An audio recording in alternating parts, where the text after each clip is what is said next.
नमस्कार साथियों, आज मैं फिर से हाजिर हूँ एक बिल्कुल नए इन्वेस्टमेंट ऑप्शन के साथ। दोस्तों, आज जिस स्कीम की मैं बात करने जा रहा हूँ वो स्कीम जब से शुरू हुई है तब से लेकर के उसने अब तक का रिटर्न दिया है 25.94% का। इस स्कीम का नाम है मेरे asset emerging blue chip fund. दोस्तों, मेरे asset emerging blue chip fund के अगर 5 साल के रिटर्न की बात की जाए तो 21.93% का रिटर्न रहा है पिछले 5 सालों में। और अगर पिछले 3 सालों की बात करूं तो इस स्कीम का रिटर्न रहा है 26.20% का। पिछले 1 साल में मेरे asset emerging blue chip fund ने काफ़ी अच्छा प्रदर्शन दिखाया है और 1 साल का रिटर्न रहा है 72.29% का। अगर मैं 6 महीने की बात करूं तो मेरे asset emerging blue chip fund का रिटर्न रहा है 25.48% का।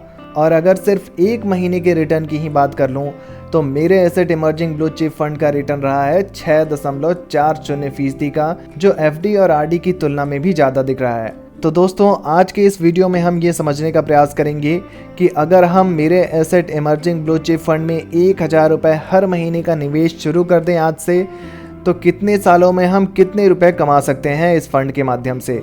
लेकिन इससे पहले कंपनी की कुछ बेहद महत्वपूर्ण डिटेल्स जान लेते हैं। मेरे asset emerging blue chip fund के अगर एनएवी प्राइस की बात करूं तो 105.57 रुपये का एनएवी प्राइस है। रेटिंग की बात करूं तो मेरे asset emerging blue chip fund को 5 स्टार की रेटिंग दी गई है, जो काफ़ी अच्छी रेटिंग दिख रही है।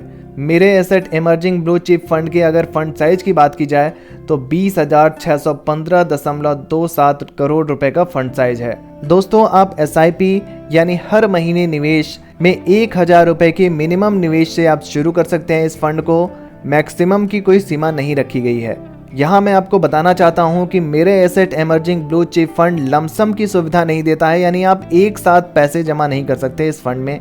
आपको सिर्फ SIP की सुविधा मिल रही है। तो दोस्तों, मेरे asset emerging blue chip fund के अगर कंपनी वाइज होल्डिंग्स देखे जाए तो ICICI bank limited, HDFC bank limited, Axis bank limited, Infosys limited, State Bank of India limited, Bharti Airtel limited, JK cement limited, Voltas limited, Tata Consultancy Services limited जैसी कंपनियां दिख रही हैं। और अगर हम इक्विटी सेक्टर एलोकेशन के हिसाब से इस फंड को देखें तो फाइनेंशियल सेक्टर को यहाँ सबसे ज़्यादा दिया गया है 32.7% का। उसके बाद है other sector 21.7%, health care sector 10.8%, technology sector 9.7%, automobile 8%, energy sector है 6.5%, कंस्ट्रक्शन को 5.3% दिया गया है और केमिकल को 5.1% दिया गया है। आइए दोस्तों, अब मैं आपको कैलकुलेटर पर लेकर चलता हूं और वहां चल के समझने का प्रयास करते हैं कि अगर हम इस फंड में मिनिमम 1000 रुपये हर महीने का निवेश शुरू कर दें तो ये फंड हमें कितने सालों में कितने रुपए दे सकती है। तो दोस्तों, ये हमारा कैलकुलेटर है। यहाँ पर हम मंथली इन्वेस्टमेंट 1000 रुपये का डाल देते हैं। एक्सपेक्टेड रिटर्न रेट की बात की जाए तो इस फंड का ऑल टाइम रिटर्न 25% का है। यहाँ हम 3% रिटर्न रेट कम लेकर के भी चलें और एक्सपेक्टेड रिटर्न रेट 22% का डाल दें। टाइम पीरियड को हम 5 साल पर निर्धारित कर दें तो 5 सालों बाद अगर हम 1000 रुपये हर महीने का निवेश करते रहे तो 60,000 रुपये हमारे टोटल इन्वेस्टमेंट हो जाएगा और उस 60,000 रुपये पर हमें 49,668 रुपये का रिटर्न मिल जाएगा और हमारी कुल फंड वैल्यू हमारे पास जो हो जाएगी वो हो जाएगी 1,09,668 रुपये। दोस्तों, अगर 10 सालों की मैं बात करूं और 10 सालों तक हमने इस फंड में 1000 रुपये का निवेश जारी रखा, 22% का एक्सपेक्टेड रिटर्न रेट मिलता रहा, तो 1,20,000 हम इस फंड में डाल चुके होंगे और 1,20,000 पर हमें 3,15,864 रुपये का रिटर्न मिल जाएगा और हमारी टोटल वैल्यू हो जाएगी वो हो जाएगी 4,35,864 रुपये।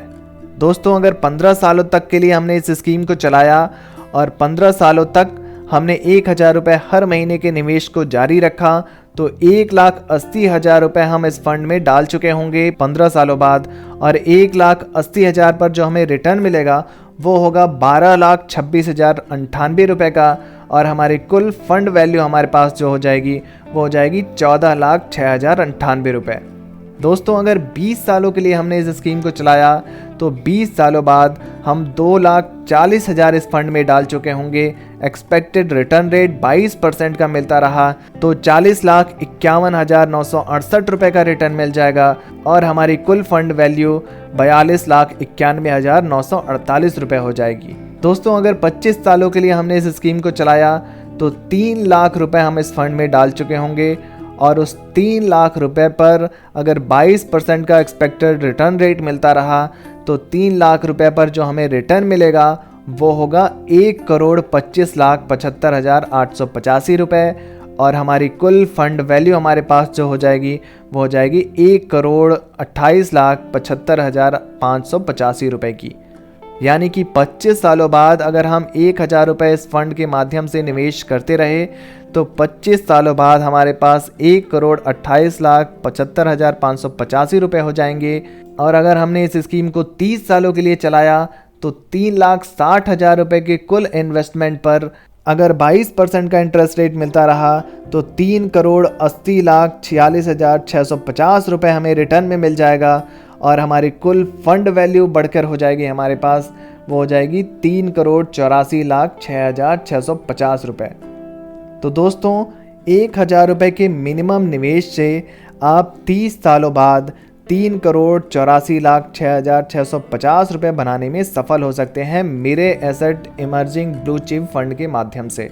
आइए दोस्तों अब मेरे asset emerging blue chip fund की कुछ और डिटेल्स जान लेते हैं। अगर मैं एक्सपेंस रेशियो की बात करूं तो 0.69% का एक्सपेंस रेशियो है इस फंड का।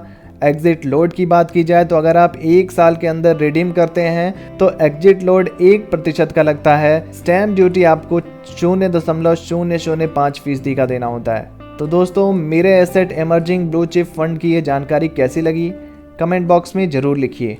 वीडियो पसंद आई है तो वीडियो को लाइक और शेयर ज़रूर करें और ऐसी ही इन्वेस्टमेंट ऑप्शन के लिए हमारे इस चैनल को सब्सक्राइब ज़रूर करें।